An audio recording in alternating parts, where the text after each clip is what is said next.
So hello everyone, I welcome you all to UIS. So we are going to discuss जो topics हैं आज के हिंदू के अंदर पब्लिश हुए हैं. आज सैटरडे को एक्सप्लेनर सीरीज आपकी नहीं आती है एंड बहुत सारे डिफरेंट एस्पेक्ट है that we are going to discuss. जैसे आप लोग फुटेज देख रहे हो लिथियम के बारे में we are going to discuss. India में जम्मू एंड कश्मीर रीजन में आपका जो लिथियम है वो मिला है. तो आज के जो टॉपिक्स है, एक तो मेमोरेंडम ऑफ प्रोसीजर के बारे में we are going to discuss. जजेस का अपॉइंटमेंट किस तरीके से होता है, सुप्रीम कोर्ट जो सुटेबिलिटी है कैंडिडेट्स की एज अ जजेस, इस पर ऑनरेबल कोर्ट ने कुछ बातें बोली हैं. Both the topics are related with polity and governance. उसके बाद winter games in India, winter games के बारे में we are going to discuss. ये भी आपका मतलब जस्ट फॉर इंफॉर्मेशन. कुछ और भी डिस्कशन आई विल डू, तो उसमें भी जो पॉइंट है आप लिख सकते हैं. एम्प्लॉयमेंट और रिन्यूएबल एनर्जी पे एक डेटा है, तो ये टॉपिक आपका इकोनॉमी का फ्रेम हो जाता है. This is related with economy. Discovery of lithium in Jammu and Kashmir. So mains का क्वेश्चन भी I have framed from this only.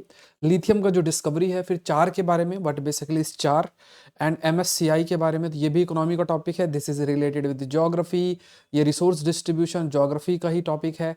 Mains का क्वेश्चन मैं आपको प्रोवाइड करूँगा, इकोनॉमी है, ये प्रीलिम्स का टॉपिक है. बट डेवलपमेंट एस्पेक्ट पे अगर कोई प्रश्न आता है तो वहाँ पे हम यूज कर सकते हैं. And these two topics are related with polity and governance. So question देख लो, what role natural resource discovery can play in the development of the region. Region के डेवलपमेंट में क्या रोल नेचुरल रिसोर्स की जो डिस्कवरी है वो play कर सकती है. क्षेत्र के विकास में प्राकृतिक संसाधन की खोज क्या भूमिका निभा सकती है. ये आपको लिखना है विद इन 150 वर्ड्स के अंदर. You have to write it down. 150 शब्दों के अंदर you have to write it down. Saurabh Pandya academy telegram channel के अंदर कमेंट सेक्शन में पिंड आपको मिल जाएगा, वहाँ पे आपको अपने आंसर को लिखना है.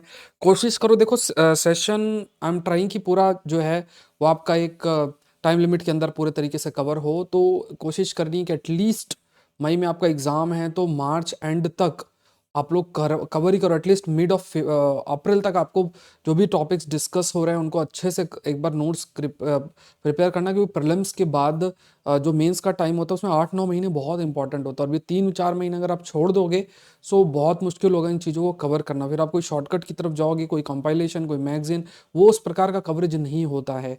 सो ये चीज़ आप जरूर से ध्यान रखें. So this session is presented by me, my name is Saurabh Pandey.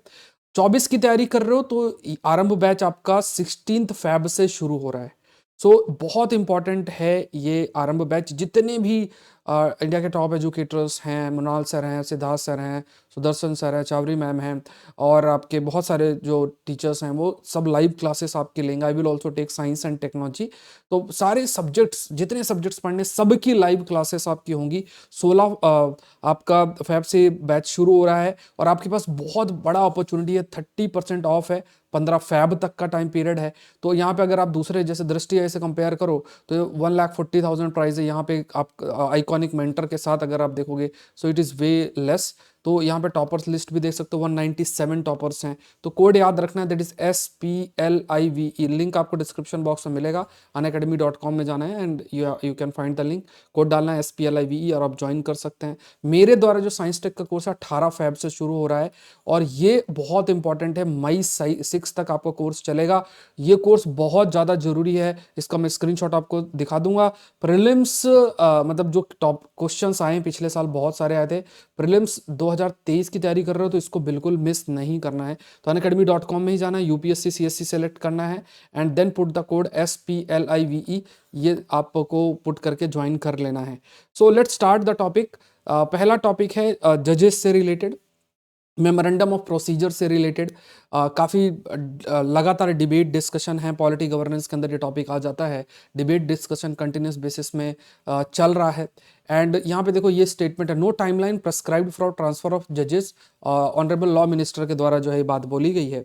अब देखो यहाँ पे हमें ये समझना है कि बहुत ही छोटा सा टॉपिक, आज बड़े बड़े एडिटोरियल्स भी आए हैं तो, बट उसमें ऐसा टॉपिक अगर आप आइडेंटिफाई करोगे मुझे एग्जाम पर्सपेक्टिव से क्या देखना है, तो नहीं है, कोई भी नहीं है. यहाँ पे आपको देखना है बहुत ही छोटा सा कॉलम है, but we have to explore कि अच्छा प्रश्न किधर से बन सकता है. UPSC कंटेक्स्ट में भी हेडलाइंस नहीं करना हमें, तो UPSC कंटेक्स्ट में तो इसमें बहुत ही छोटा, अगर आप देखोगे न्यूज़ वाले पेज में ये आपकी आई है न्यूज़, तो इससे क्या हमारे लिए टॉपिक बनता है, वो है मेमोरेंडम ऑफ प्रोसीजर।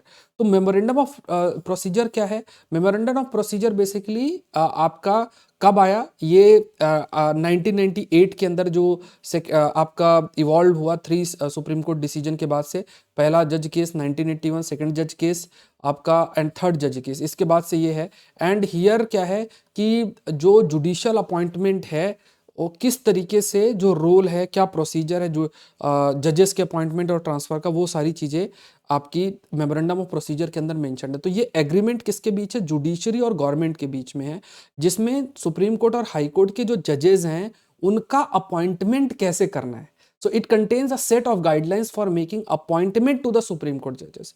अब ये क्या है कि बहुत इंपॉर्टेंट हो जाता है, because these are the points and provisions जो कि फॉलो करना पड़ता है जजेस के अपॉइंटमेंट के लिए। सो जो कॉलेजियम सिस्टम डेवलप हुआ जिसमें जजेस ही अभी हैं, तो जजेस जो कि कॉलेजियम सिस्टम का हिस्सा है, जिसमें 1+4 का आपका है, एक ऑनरेबल चीफ जस्टिस हैं, फिर आपके 4 सीनियर मोस्ट जजेस हैं, तो उनके द्वारा जजेस आपके अपॉइंटमेंट किया गया है। तो यहाँ पे ये memorandum of procedure is a kind of an agreement, although इसके लिए स्पेसिफिकली कोई लॉ या कोई टेक्स्ट संविधान के अंदर मेंशन नहीं है। Rather we can say here they are talking about कि सर्टेन प्रोविजंस हैं वो आपको फॉलो करने होते हैं। तो यहाँ पे ये क्या है कि जैसे मान लो किसी भी जजेस का अपॉइंटमेंट या ट्रांसफर के लिए अगर रिकमेंड किया जाता है लॉ मिनिस्ट्री का, तो यहाँ पे कोई टाइम लिमिट मेंशन नहीं है, there is no time limit mention. तो because there is no time limit mention, तो कई बार उस चीज को होल्ड किया जा सकता है। मान लो सरकार एग्री नहीं कर रही है कि इस पर्सन का अपॉइंटमेंट या ट्रांसफर किया जाए, तो वो उसको होल्ड कर सकते हैं। एंड द काइंड ऑफ एक डिफरेंस ऑफ ओपिनियन एग्जीक्यूटिव और जुडिशरी के बीच में चल रहा है, वो कंटिन्यूसली 2 मंथ से आपका 2-3 मंथ से काफी अधिक विजिबल भी आपका बन जाता है। सो ये बहुत इंपॉर्टेंट है। तो यहाँ पे क्या है कि जो फॉर एग्जाम्पल अगर ट्रांसफर भी किसी हाई कोर्ट जज है उनको करना है, तो वो इनिशिएट किया जाता है चीफ जस्टिस ऑफ इंडिया के द्वारा in consultation with the 4 senior most जजेस ऑफ द सुप्रीम कोर्ट। तो आपके पास chief justice of India plus 4 senior most जजेस के साथ जो है कंसल्टेशन करके और फिर अपॉइंटमेंट आपका हाईलाइट किया जा सकता है। तो यहाँ पे CJ is expected to take into account the view of the chief justice of the high court. मतलब जैसे सपोज करो किसी हाई कोर्ट है, उस हाई कोर्ट से किसी जज का ट्रांसफर किया जाता है, तो जो हाई कोर्ट है उसमें जो जज का ट्रांसफर किया जाता है, तो फर्दर वी कैन से कि जो ये ट्रांसफर है इसमें हाई कोर्ट के चीफ जस्टिस हैं उनका भी ओपिनियन आपका लिया जाता है। नेक्स्ट देखते हैं, suitability of a candidate cleared by collegium can't be subject to judicial review. अब देखो ये जो जजमेंट्स इस तरीके से आते हैं, इस पर स्टेटमेंट बेस्ड और इवन मेंस में भी प्रश्न आपके लिए फ्रेम होते हैं। ये चीजें लक्ष्मीकांत में आपको नहीं मिलेगी, जो बातें जैसे डिस्कशन चलता रहता है फिर उसको आपको थोड़ा सा स्टैटिक से कॉम्प्लीमेंट करना पड़ता है। तो suitability of a candidate cleared by collegium can't be subject to judicial review, honourable supreme court ने इस बात को हाईलाइट किया। अब इसका क्या मतलब हुआ कि यहाँ पे पहली चीज तो we should be aware of this term called as judicial review. ये टर्म हमें पता होना चाहिए, what basically is judicial review. Judicial review क्या है कि जैसे कोई भी लेजिस्लेचर या एग्जीक्यूटिव एक्शन या इवन कोलिजियम के द्वारा कोई डिसीजन दिया गया है, so whether that thing is within the domain of the constitution. तो जनरली जैसे इसमें भी क्या कंटेक्स्ट है कि एक वकील है, उनका अपॉइंटमेंट किया गया एज अ जज के रूप में, हाई कोर्ट के जज के रूप में, तो कई सारे ऐसे PILs डाल दिए गए कि डिसीजन सही नहीं है, एक डिफरेंट सेट ऑफ ओपिनियन जो है वो आपका कंटिन्यूसली प्रिवेल कर रहा था। तो ऐसी स्थिति में कहा गया कि आप अपने डिसीजन को रिव्यू करो। तो यहाँ पे फिर आपका ऑनरेबल कोर्ट ने कुछ बातें बोली, क्या बोली आगे डिस्कस करेंगे, लेकिन when you are using the term judicial review, इस पे आर्टिकल 13 कॉन्स्टिट्यूशन कहा जाता है, जिसमें क्या है कि कोई भी लेजिस्लेटिव एक्शन या एग्जीक्यूटिव एक्शन, लेजिस्लेटिव या फिर एग्जीक्यूटिव जो एक्शन है वो आपका रिव्यू किया जा सकता है by the judiciary based on the interpretation of the constitution. ये पॉइंट आपको ध्यान में रखना है कि whether those things which are done by within the domain of the legislature और द एग्जीक्यूटिव, उसका जो रिव्यू है इट कैन बी डन, क्या संवैधानिक प्रोविजन को तो ब्रीच नहीं कर रहा है, इस चीज को देखते हुए जो है वी कैन से रिव्यू किया जाता है। तो जुडिशियल रिव्यू, तो पॉइंट ये कि whether the judicial review can be done of the decisions taken by the collegium.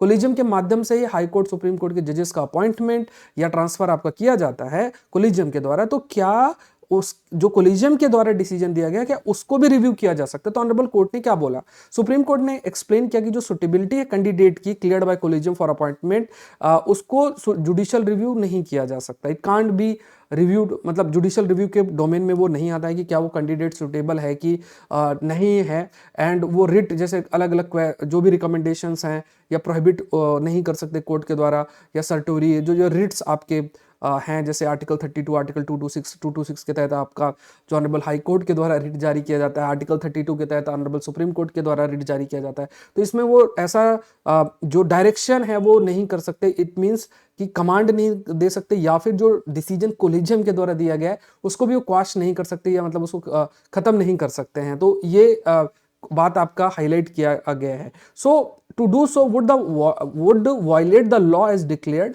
Because यहां पे देखो जो लॉ है या जो चीजें हैं, that decision is taken by the collegium. अब कोलिजियम में भी जजेस हैं, अब जो भी डिसीजन है that decision if taken by the junior जजेस, की जो सीनियर जजेस ने कोलिजियम में अपना डिसीजन लिया है वो सही नहीं है, तो it will bring a conflict within the judiciary itself. तो यहाँ पे that if the whether the candidate is suitable और not, that decision has to be taken, वो डिसीजन आपका जो है वो लिया जाएगा बाय द कोलिजियम इटसेल्फ। वो उनका लाइक एक मेरिट और सुटेबिलिटी उनका एक डोमेन है जिसको डिसाइड करेंगे। तो यहाँ पे सुटेबिलिटी और eligibility is basically mentioned in under article 217 sub clause 2 of the constitution, like citizenship और 10 ईयर का एक्सपीरियंस होना चाहिए एज अ जुडिशियल ऑफिसर और a lawyer in the high court. तो ये एलिजिबिलिटी इज मेंशन्ड, इसमें एलिजिबिलिटी पर वो कुछ नहीं कर सकते, because eligibility is basically mentioned in the constitution directly. But when you talk about the suitability, तो ऑनरेबल कोर्ट ने कहा कि यहाँ पे इट डिपेंड्स ऑन कि कोई पर्सन उसकी इंटीग्रिटी, कैरेक्टर, कॉम्पिटेंस, नॉलेज किस तरीके से, that decision has to be taken by the honourable court. ये बात आपकी हाईलाइट की। नेक्स्ट है विंटर गेम्स के बारे में। तो ये एक आपको ध्यान में रखना है। तो winter games when you talk about, तो विंटर ओलंपिक्स भी होता है, बड़ा गेम होता है। तो यहाँ पे खेलो इंडिया है, विंटर गेम गुलमर्ग कश्मीर के अंदर आपका किया जा रहा है।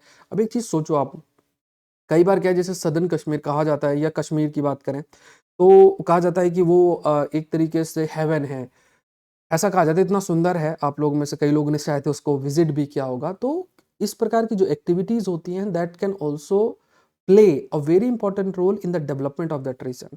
जैसे आप ये खेलो, हजारों लोग आएंगे, उनके रिश्तेदार आएंगे, उस जगह को विजिट करेंगे, तो टूरिज्म वहाँ पे इंक्रीज होगा। ये सब चीज़ें हैं। और विंटर गेम्स ऐसा नहीं कि आप कहीं भी कर सकते हो, तो कुछ ही जगह ऐसी होती हैं जहाँ पे हम विंटर गेम्स कर सकते हैं क्योंकि बर्फ़ चाहिए। तो अभी जैसे ये आपका 3rd एडिशन का जो खेलो इंडिया नेशनल विंटर गेम्स है गुलमर्ग में स्टार्ट हुए हैं। एंड एक तरीके से जो विंटर ओलंपिक्स में भी हमारा 0 प्रेजेंस ऑलमोस्ट है, तो थोड़ा एक दो जगह ही प्रेजेंस है, बट प्रेजेंस बहुत ही कम है। तो how we can increase the presence, उसमें एक ये डायरेक्शन लिया जा रहा है, तो इसको आप मेंशन कर सकते हैं। नेक्स्ट टॉपिक है रिन्यूएबल एनर्जी। बहुत ज़्यादा इसमें डिस्कशन कंटिन्यूस बेसिस में होता गया है रिन्यूएबल एनर्जी के लिए। When you talk about the renewable energy, तो रिन्यूएबल एनर्जी की जब हम बात करते हैं तो यहाँ पे आपका जो रिन्यूएबल एनर्जी है, तो इस पर काफ़ी सारा एनर्जी ट्रांजिशन पे वी हैव डिस्कस्ड। मैंने आपको मेंस का भी प्रश्न दिया, इस पर एक कुछ डेटा आया है। Job increase in solar and wind energy sector, इस पर जो एक स्टडी है वो आपकी पब्लिश हुई है। एक स्टडी है, that study has been published. तो इसमें अगर आप देखोगे, अब इसको आप कोट कर सकते हो, और टॉपिक क्या बनता है, एक तरफ एम्प्लॉयमेंट और दूसरी तरफ रिन्यूएबल एनर्जी है। एक तरफ एम्प्लॉयमेंट और दूसरी तरफ आपका रिन्यूएबल एनर्जी। तो इंडिया में जो सोलर और विंड एनर्जी सेक्टर है वो लगभग इतना 52,700 new workers in project development role में आपके आएंगे। तो ये क्या है, काफ़ी 2021 से 22 में काफ़ी ज़्यादा इंक्रीज है। 52,700 new workers in project development role, मतलब वर्कर्स का मतलब आ गया तो एम्प्लॉयमेंट अपॉर्चुनिटी आपकी जनरेट हो गई। 99% जो नए वर्क फोर्स आपकी है वो सोलर एनर्जी सेक्टर में एम्प्लॉय है। विंड एनर्जी सेक्टर में की बात करें तो उसमें ज़्यादा ग्रोथ नहीं, बट हाँ सोलर एनर्जी में बहुत तेजी से ग्रोथ हो रहा है। इंडिया में सोलर और विंड एनर्जी सेक्टर लगभग 1,64,000 वर्कर्स आपके एम्प्लॉय हुए हैं, लगभग 47% इंक्रीज देखने को मिल रहा है। तो यू कैन कोट दिस कि अगर हमें एम्प्लॉयमेंट अपॉर्चुनिटी क्रिएट करना है तो renewable energy can also play a very very important role.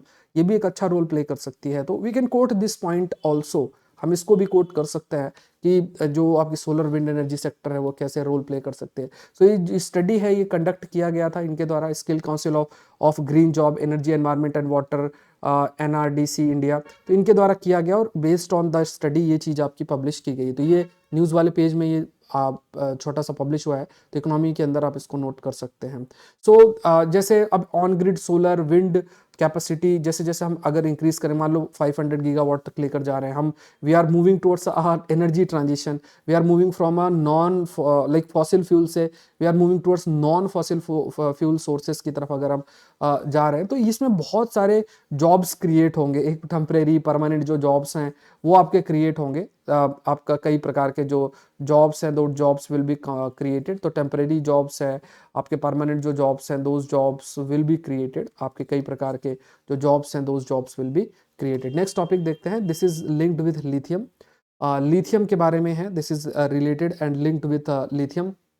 अब इसमें देखो एक चर्चा और भी बहुत बढ़िया बन जाती है कि whether the discovery of any natural resources can play a important role in the, जिस बार मेंस का क्वेश्चन भी मैंने आपके लिए आज का फ्रेम किया, इसको सोच के लिखना है। You can give the example of Chile, जहाँ पे डेजर्ट का इलाका है। जीसी लियोंग की किताब में भी देखोगे तो एक जो रिसोर्स डिस्ट्रीब्यूशन है उस पर एक जैसे मान लो डेजर्ट का इलाका है, वहाँ पे मेंशन एक पैराग्राफ पूरा है कि किस तरीके से रिसोर्स का distribution also facilitate in development of the region. तो कुछ पॉइंट्स वो भी हाईलाइट किया, और भी कई सारे ओपिनियंस आपके जो है रहते हैं इन द कंटेक्स्ट। इस कंटेक्स्ट में कई सारे ऐसे ओपिनियंस रहते हैं। तो whether that whether the point is कि अगर हम नेचुरल रिसोर्सेज कहीं आइडेंटिफाई करते हैं, whether that will help and that will facilitate in the development of that region और नॉट। ठीक है, तो ये बहुत जरूरी है देखना। तो lithium deposit Jammu and Kashmir region के अंदर आपका किया गया। अब देखो एक चीज और भी समझो, तो ये देखो ये टॉपिक आपका जीएस पेपर 1 मेंस के अंदर आ जाता है, रिसोर्स डिस्ट्रीब्यूशन के ऊपर। इस पर मैं आपसे कई सारी बातें डिस्कस करूंगा डिटेल में, इतना ही कंटेंट नहीं, और भी बहुत सारी बातें हैं लिथियम के कंटेक्ट। देखो लिथियम की जरूरत किस लिए है आज के समय में, if we want to go for energy transition, अगर हम एनर्जी ट्रांजिशन या फिर नॉन फॉसिल फ्यूल की तरफ हम जा रहे हैं, फॉसिल फ्यूल से नॉन फॉसिल फ्यूल की तरफ या रिन्यूएबल एनर्जी की तरफ जा रहे हैं, तो हमें बैटरी की भी जरूरत पड़ेगी, है ना, बहुत सारी चीज़ों को रन करने में। और लिथियम बैटरी बहुत successful, even it is stated कि सबमरीन में भी these batteries can be used. इस पर हमने डिटेल डिस्कशन भी किया हुआ है। तो इसके लिए लिथियम चाहिए। लिथियम बेसिकली साउथ अमेरिका में काफ़ी प्रेजेंट है। अब इसमें क्या है कि जैसे अब अगर हमें ऑयल चाहिए तो हम अरब देशों के साथ अपने अच्छे रिश्ते बनाते हैं ना, तो अरब देशों के साथ हम ऑयल के लिए अच्छे रिश्ते बनाते हैं। अब ऐसी जहां जहां लिथियम होगा उनके साथ भी हमारी प्रायोरिटी बढ़ जाएगी। प्रायोरिटी मतलब जो फॉरेन पॉलिसी है उसके तहत हम जो है फोकस इन देशों पर भी करना शुरू कर देंगे। Will start focusing on these countries as well जहाँ पे लिथियम है। बिकॉज अब गाड़ियों में और इवन बहुत सारी चीज़ों में हमें लिथियम बैटरीज की जरूरत होगी, पावरफुल बैटरीज आपकी होती है। तो यहाँ पे 5.9 टन जो लिथियम है वो आपका जम्मू एंड कश्मीर रीजन में आपका पाया गया है। वहाँ एक डिस्ट्रिक्ट है वहाँ पे, एंड इससे काफ़ी सारा जो हमारा, क्योंकि अगर आपके देश में ही 5.9 टन लिथियम है तो फिर आपका इंपोर्ट भी रिड्यूस होगा, वहाँ पे एम्प्लॉयमेंट अपॉर्चुनिटी भी क्रिएट होंगी। अब जैसे लिथियम की ज़रूरत आपकी smart phone, laptop, electric cars, इन सब के लिए होता है। सो लिथियम जो है वो रियासी डिस्ट्रिक्ट में आपका मिला है, एंड बॉक्साइट की प्रोसेसिंग के दौरान जो लिथियम है वो भी आपका पाया गया है। और अगर लिथियम मिला है तो फिर फर्दर वी कैन से उस रीजन के अंदर एक बहुत अपॉर्चुनिटी जो है वो जनरेट होती है। So how much lithium does the world need, कितना चाहिए लिथियम? तो ग्लोबल मार्केट की बात करें तो बहुत ज़्यादा 2008 से 2018 की ही बात करें तो इतना सारा लाइक डिमांड आपका 85,000 टन, अब तो और ज़्यादा इंक्रीज हो गया है। एंड इलेक्ट्रिक व्हीकल्स में इसका बहुत जो है डिमांड बढ़ रहा है, लैपटॉप, सेल फोन्स, इनमें बहुत इसका डिमांड आपका बढ़ रहा है। सो कहाँ कहाँ अवेलेबल? 8 मिलियन टन चिले वर्ल्ड का लार्जेस्ट नोन लिथियम रिजर्व है। साउथ अमेरिकन कंट्रीज से लाइक ऑस्ट्रेलिया, अर्जेंटीना की बात करें, चाइना में भी बात करें तो वहाँ भी है। यूरोप की बात करें तो पोर्टुगल स्मॉल क्वांटिटी में है। ग्लोबल जो रिजर्व है लगभग 14 मिलियन टन के आसपास देखा जा रहा है। तो ये जो लिथियम का डिस्ट्रीब्यूशन पे प्रश्न 10 नंबर का जीएस पेपर 1 रिसोर्स डिस्ट्रीब्यूशन बिल्कुल फ्रेम हो सकता है इसी साल मेंस में आपको देखने को मिल जाए। So where is the most lithium mined? ज्यादातर लिथियम माइंड कहाँ होता है? तो 51,000 जो ऑस्ट्रेलिया है was by far the most important supplier of the lithium in 2018। ठीक है, ahead of Chile, China and Argentina. तो आप कह सकते हैं कि इवन कहीं पर रिजर्वर ज़्यादा है, लेकिन फिर भी सप्लायर की बात करें तो ऑस्ट्रेलिया की इंपॉर्टेंट और बड़ा सप्लायर है। एंड ऑस्ट्रेलिया तेजी से उसमें गेन भी आपका कर रहा है। तो how do the mining method differ? So lithium from Australia comes from ore mining, well यहाँ पे जो आपका सॉल्ट डेजर्ट या सो कॉल्ड सलार्स भी कहा जाता है। तो ये क्या है कि जैसे सॉल्ट वाटर होता है, जो नमकीन पानी होता है, क्योंकि डेजर्ट इलाके हैं तो उससे लिथियम को एक्सट्रैक्ट किया जाता है। तो सॉल्ट डेजर्ट, इसे सलार्स शब्द भी इस्तेमाल किया जाता है। तो उससे लिथियम का को एक्सट्रैक्ट किया जाता है। जनरली ऑस्ट्रेलिया की अगर हम बात करें तो प्रॉपर जो माइनिंग होती है उसके माध्यम से लिथियम को एक्सट्रैक्ट किया जाता है। तो दोनों में थोड़ा सा डिफरेंस है। तो यहाँ पे जो भी सॉल्टी वाटर होगा उसको प्रोसेसिंग किया जाएगा एंड देन जो लिथियम है उस लिथियम का एक्सट्रैक्शन किया जाता है। अब इसमें क्रिटिसिज्म भी है। अब इसमें ये कहा जाता है कि जहाँ जहाँ पे लिथियम का पूरा आप एक्सट्रैक्शन किए ले रहे हो, पूरा निकाले ले रहे हो, तो उससे क्या है कि सूखे की स्थिति देखने को मिल रही है, वेजिटेशन सूख रहे हैं इस प्रकार के। बट अभी उतना रिसर्च हुआ नहीं है, क्या पता हो भी, क्या पता नहीं भी हो, there can be many reasons. But अगर आपने लिथियम माइनिंग शुरू की है कहीं और वहाँ पे इस तरीके का डेवलपमेंट हो रहा है तो फिर कुछ तो कुछ लिंकेज है। बट इसमें अभी क्लैरिटी नहीं है कि इस पे ड्रिंकिंग वाटर पर्पस, वेजिटेशन, सूखा या ड्रॉट की स्थिति, whether it is linked with the lithium और नॉट, क्या वो लिथियम से जुड़ा हुआ है या नहीं है, ये देखने वाली बात है। सो इस पे कंटिन्यूस बेसिस में मतलब डिबेट आपका चल रहा है। जैसे मान लो इवन सॉल्ट वाटर को भी ज़्यादा इस्तेमाल करके और फिर उसमें प्रोसेस किया जाता है। So extraction of salt water led to influx of fresh water and influence the ground water at the edge of the salars. तो ये भी एक मतलब है, लाइक ये भी कहा जाता है जैसे मान लो सॉल्ट वाटर को आपने एक्सट्रैक्ट जैसे किया तो आसपास जो आपका डेजर्ट है, सलार रीजन जिसे हम कहें, तो उसके जैसे ये रीजन है, यहाँ से फिर पानी और फ्रेश वाटर इधर एंटर कर जाता है। And underground water flow in Atacama desert in Chile for example have not been sufficiently research. ठीक है, तो यहाँ पे अब जैसे क्या जैसे कहा जाता है कि जैसे आपने लिथियम को एक्सट्रैक्ट किया, अभी इसमें समझना, उसमें सॉल्ट वाटर एक्सट्रैक्ट किया तो आसपास का जो पानी, साफ पानी है, वो फिर अंदर चला जाएगा। तो लोग जो दूर रहते हैं वहां पे वो पानी की अवेलेबिलिटी रिड्यूस हो जाएगी। अब whether that water is being transferred from या मूव कर रहा है फ्रेश वाटर सलार रीजन के बाहर से अंदर डेजर्ट की तरफ, इस पर रिसर्च करना जरूरी है। लाइक एटाकामा डेजर्ट है चिले के अंदर, तो वो है कि नहीं। ठीक है, तो देखो ये सब बातें आपको पढ़ना है, जो चीज हम लोग डिस्कस कर रहे हैं, खाली ऐसा हेडलाइंस नहीं कर लेना है। This is what is the difference. जो हम लोग सेशन करते हैं, that is what is the difference. अगर आप खाली बोले डिस्कवरी हुई, एक लाइन में पढ़ लिया बस हो गया, ऐसा तो क्या करोगे। अब यहाँ पे ये टॉपिक आ गया, आपका पूरा लिथियम कवर हो गया।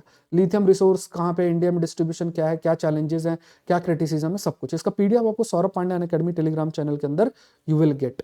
ठीक है, Saurabh Pandya academy Telegram, link आपको कमेंट बॉक्स में पिन मिल जाएगा। आप सेशन अगर लाइव देखते हैं तो आप लाइक बटन जरूर से प्रेस करें। ठीक है, अगर आप लाइक बटन भी प्रेस नहीं कर पा रहे हैं तो मतलब it hardly take less than 1 second भी नहीं लगता है। तो जब आप सेशन देखें तो एक बार जरूर से प्रेस करें लाइक बटन, और साथ में शेयर भी करें, पार्टिसिपेशन इंप्रूव करें, आपकी बड़ी जिम्मेदारी बनती है।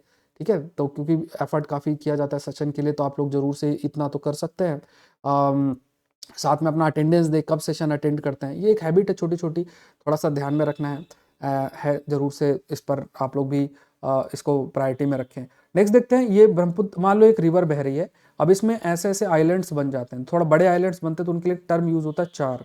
ठीक है, तो ये थोड़ा सा हमको टॉपिक, ज्योग्राफी का टॉपिक निकल कर आता है। अब देखो कैसे टॉपिक निकल कर आता है, कैसे टॉपिक फ्रेम होता है, वो देखते हैं। तो यहाँ पे देखो ये है wild life enthusiast spot 145 sub species during first Sundarban festival. चलो सुंदरबन में बर्ड फेस्टिवल हुआ, बहुत सारी बर्ड्स दिखाई गई और ये सब आपकी न्यूज़ में। तो अब इसमें तो देखो ऐसा कोई प्रश्न नहीं बनेगा कि बर्ड दिखाई गई और इस टाइप से। तो यहाँ पे आप कह सकते हैं सुंदरबन जो आपका रीजन लोकेटेड है, जो है वहाँ पे आपकी बर्ड फेस्टिवल आपका किया गया है। लेकिन ये जो सुंदरबन है, ब्रह्मपुत्र रिवर है, आसपास 4 रिवर आइलैंड्स जो बन रहे हैं, तो वहाँ पे बहुत सारी प्लांटेशन एक्टिविटीज़ है और काफ़ी सारी इलीगल एक्टिविटीज़ हो रही हैं, जिससे कि ये जो आइलैंड्स है, जो चार्स हैं, दे आर बीइंग अफेक्टेड। तो चार्स बेसिकली रिवर के द्वारा मान लो डिपॉजिट करते करते आइलैंड का फॉर्मेशन हो जाता है। ठीक है, तो उसे हम चार शब्द इस्तेमाल करते हैं। जैसे फॉर एग्जाम्पल यहाँ पे देखो ये चार वसन चार है, ये बांग्लादेश का इलाका है, तो रोहिंग्यास को यहाँ पे इन्होंने ट्रांसफर किया था। तो ये रिवर मेघना के माउथ में लोकेटेड है, ये चार की अगर बात करो। तो यहाँ पे बांग्लादेश के पास ये लोकेटेड है। मतलब ये एग्जांपल है, बसन चार आप एग्जांपल एक दे सकते हो। यहाँ पे we are discussing about Sundarban और उसके आसपास। तो यहाँ पे जो चार है, ये कोई भी वाटर बॉडी, चाहे ओशियन हो, सी, लेक, स्ट्रीम है, एंड वहाँ पे जैसे मान लो ये है, एंड उसमें फॉर्मेशन आपका होता है, जिसमें कई प्रकार के जैसे जो शेप होता है आइलैंड का, बेस्ड ऑन दैट हम बताओ लैटरल भी हो सकता है, मीडियल भी हो सकता है, इस प्रकार से कि रिवर है। अब जैसे मान लो जैसे यहाँ पे जैसे ये फुटेज ही आप देखो, तो यहाँ पे रिवर जा रहा है, रिवर जा रहा है। अब इस प्रकार से डिपॉजिट होते होते ऐसे रिवराइन आइलैंड बन जाते हैं, तो इन्हीं को चार्स बोलते हैं। थोड़ा बड़ा बन गया तो we use this term called as char, ये ध्यान में रखना है। नेक्स्ट टॉपिक है, अभी एक टॉपिक और न्यूज़ में है, this is related with economy. तो यहाँ पे देखो, यहाँ पे Adani shares extend slider MSCI। अब देखो इस पर हम बहुत ज़्यादा कि अब क्या है वो तो आप टीवी में देखते रहते हो, हमारे लिए टॉपिक क्या बनता है वो डिस्कस करता है। तो एक टॉपिक बनता है दैट इज MSCI। ठीक है, ये MSCI एक टॉपिक बनता है, ये आपका GS पेपर 3 के अंदर इकोनॉमी और प्रीलिम्स के अंदर इंक्लूडेड है। MSCI का Morgan Stanley capital information international, ठीक है, मॉर्गन स्टैनले बहुत बड़ी एक कंपनी के रूप में है, इन्वेस्टमेंट और रैंकिंग शेयर और सिक्योरिटी के बेसिस में ये सब आपका किया जाता है। तो ये क्या है कि मॉर्गन स्टैनले कैपिटल इंटरनेशनल क्या है, ये एक multinational investment management financial services company है, मॉर्गन स्टैनले के द्वारा ही। एंड जो भी इसके द्वारा चीज़ें रखी जाती हैं, प्रेजेंट किया जाता है, वो काफ़ी सारा इम्पॉर्टेंट रोल प्ले करता है।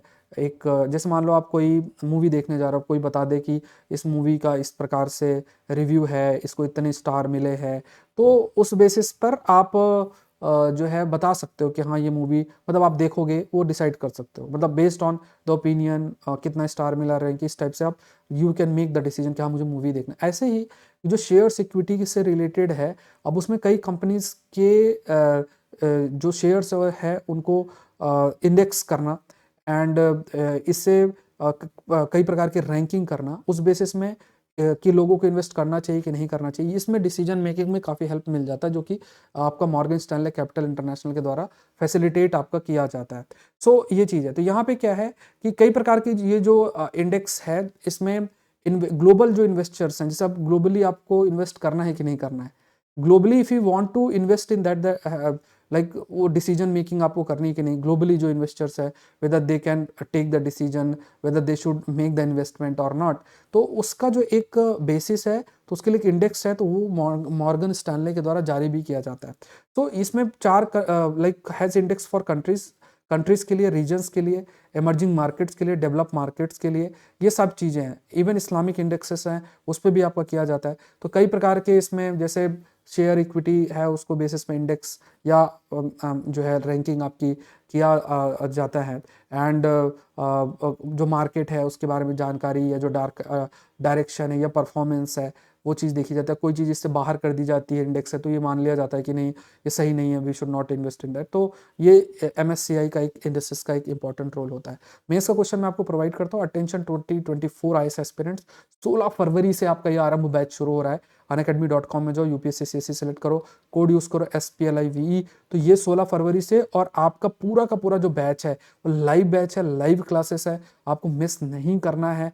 सारी, जैसे Mrinal sir, Siddharth sir, Sudarshan sir, Chavri ma'am, I will also take science technology, ऐसे बहुत सारे टॉप एजुकेटर्स हैं, they will take the live classes. उनका पूरा शेड्यूल तक जारी हो चुका है। 24 की तैयारी कर रहे हो, मिस नहीं करना है।